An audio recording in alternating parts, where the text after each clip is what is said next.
Hello everyone, it's good to be back, and today I'm in a good mood, so I thought it might be the perfect time to do the voiceover. And it's interesting how my perspective on this project changes daily, depending on the ups and downs of everyday life and, the construction project itself.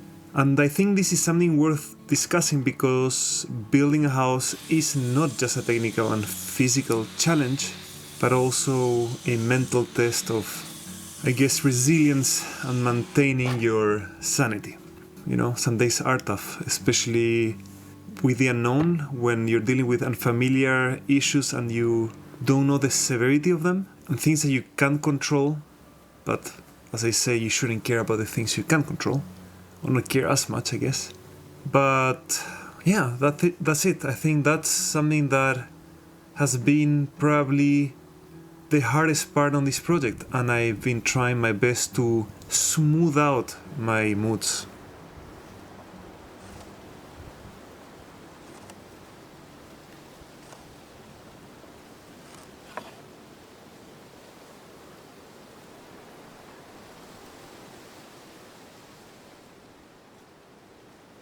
As you can see in this part of the video, my dad was visiting from the US, which really helped me gain some much needed perspective, and having his emotional support even just for a few days was great and something that I don't take for granted.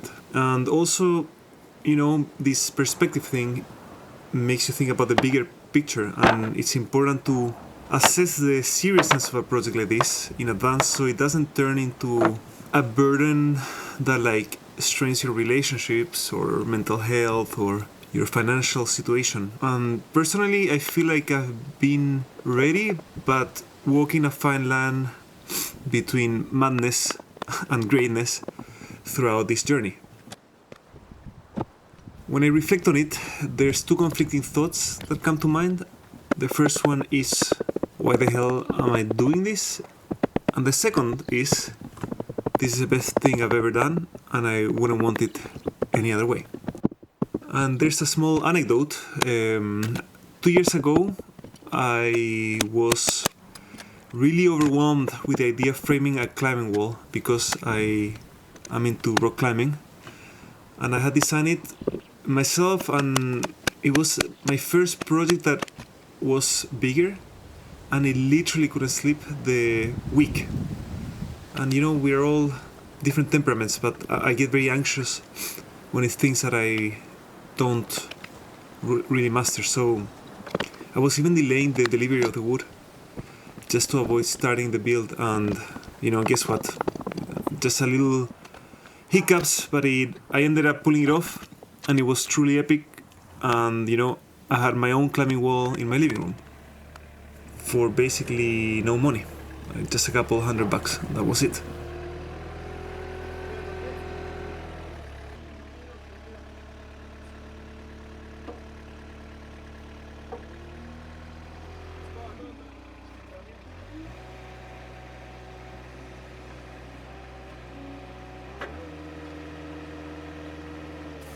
When it comes to buying materials, I have a method that's rooted in my financial reality.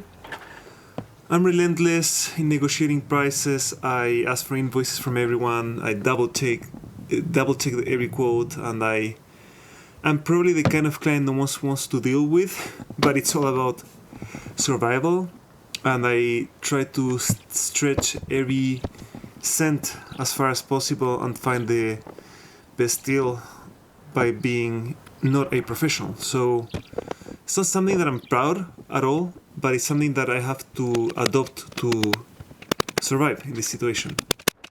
And I have gained a lot of insight into what things are actually worth, and for example, you can pay up to 3 or 4 times more the price for an OSB board at those local stores compared to a larger reseller that would cater to actual construction companies and not just DIY weekend warriors.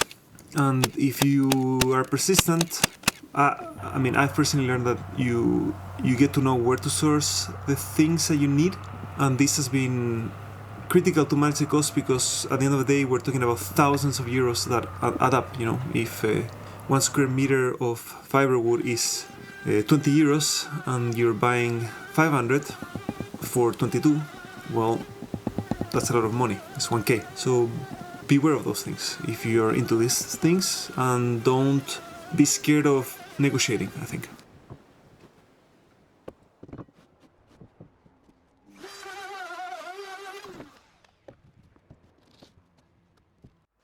Hello. So, as you can see here, I've angled the walls in such a way that they are lifted on this side and they go down towards the extremity of the house, which allows me to, after, protect it with a tarp.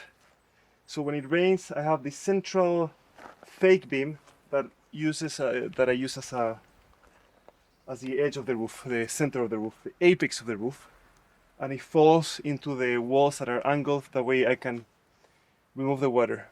But of course I've had a lot of issues, as on the previous episodes, and I will show you now the consequence of water and sun and heat and bad design on my end.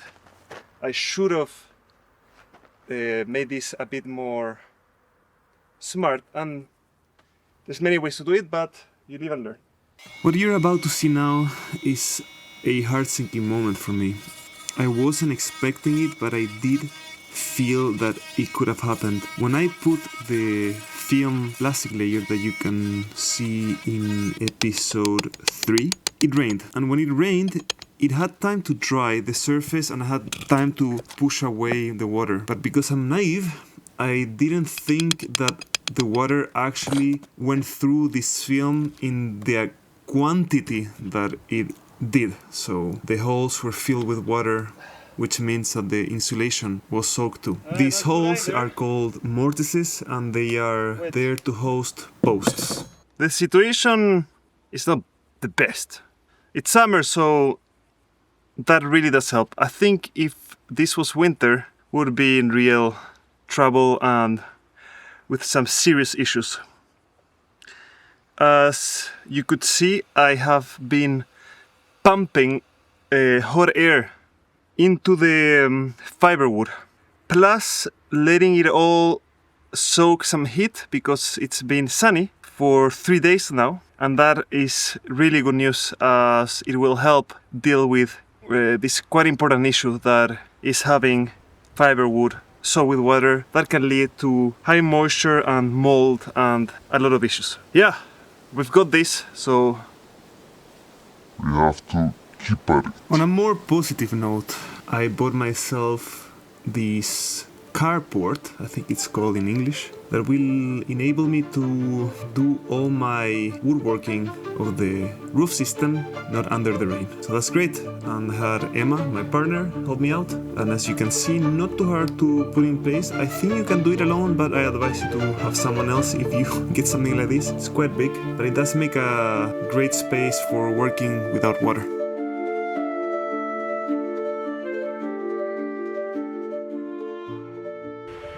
Alright, here are the pipes for the poop line, and it's been a different type of process in the construction, and I had to change this because I used to have old ones that were actually not convenient for going under the dirt and resist big loads in terms of the mechanical resistance. So I need to install this, and we're gonna go do it now. And the background noise you hear that is permanently running is actually me drying all my wood fiber that got wet. It's drying, but it's been hectic in terms of how to do it because it's under the house, so I needed to figure it out. Hey, thanks for watching. I am really positive about the project despite me having moments where I'm overwhelmed. But this is something that I've dreamt of, and I hope I can inspire someone to do the same. I'll see you on the next episode.